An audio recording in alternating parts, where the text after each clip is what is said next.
You can always bug people in a beautiful way, in a very helpful way, by just saying to them, what did you forget? So, well, I don't know. What was I supposed to remember? Oh, I'm really not trying to put you on. I mean, it's not difficult. This is something completely obvious that you forgot. You'd easily remember it because it's so obvious. Well, that's the hardest thing in the world to think of. What's the most obvious thing I forgot? Oh, what's that? Well, who do you think you are? Well, how do you answer that question? Who are you? Well, you give a name. You say, I'm Joe Dokes, I'm Alan Watts. That's not true. That's what people told you you were. They put that name on you, and they taught you to identify with it and to behave as it was expected to behave. But that's not who you are. You know very well. Go back in your memory. Go back into your infancy before they started telling you all this stuff. Who are you? And if you get with that, you'll know very well who you are. The jolly old Ancient of Days. Only there's a conspiracy that you mustn't let on about that. Because everybody is. And if one person realizes it, the other's a little bit offended. And they say, well, how come you're so great? We worked it in Christianity by a very clever thing of allowing just one individual to be recognized as the God incarnate. And nobody else, therefore, could be. And since he had been safely crucified and whisked up to heaven, he wouldn't bother us anymore. So everybody, therefore, who gets an intimation of who they really are and ever comes out with it in Christian civilization, people say, who the hell do you think you are? You Jesus Christ? Well, you can say Jesus Christ said he was Jesus Christ and everybody put him down for it, and that's what you're doing to me. Oh, they say, forget that one.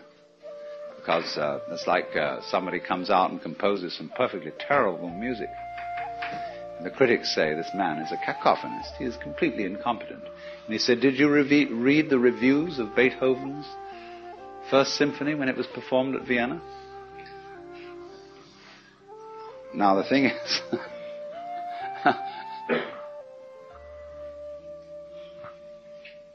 we allowed one person, you see, one human individual, to be the incarnate God.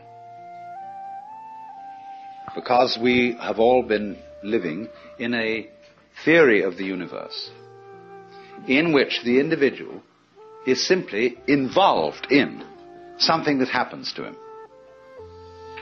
And we feel that this thing that happens to us is reality. It is facts that we have to face and accept and cope with. See? It's always something other than you. You don't recognize it as an integral part of your own being, without which you cannot know what you mean by the word I.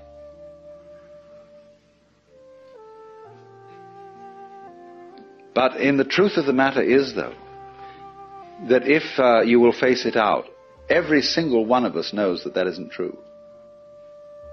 There is as it were, a recess of the soul, of the psyche, where everybody knows perfectly well that you are not just this irresponsible little mouse that's been chucked down into this world, but that you are really doing this work. You're running it.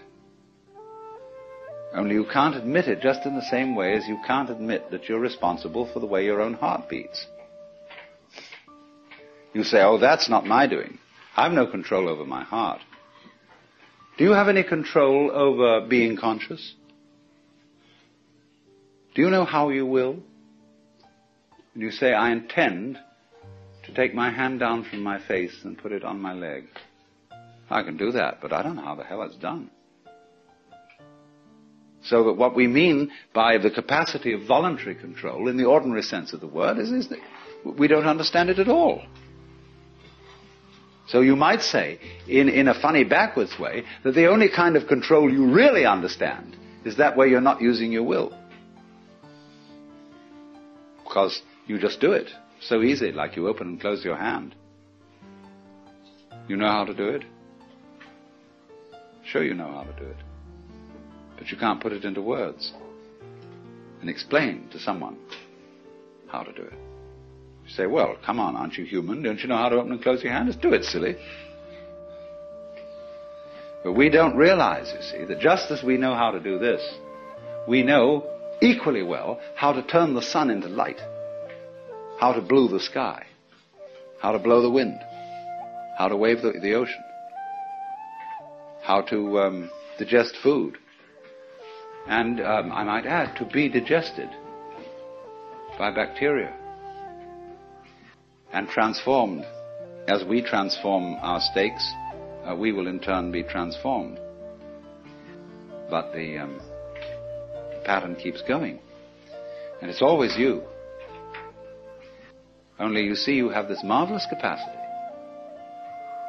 to transform yourself without knowing that you're doing it. Therefore you keep surprising yourself. And therefore you keep on doing it. Because if you didn't surprise yourself, you wouldn't go on doing it.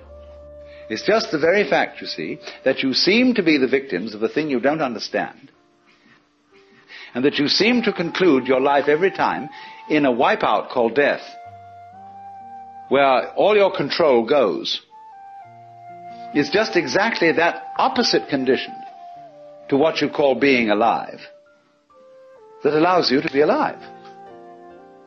Only every time it happens, it's like it's new. It's like every time you're born, it seems like it was the only time.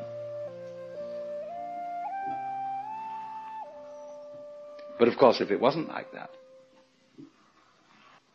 you wouldn't do it.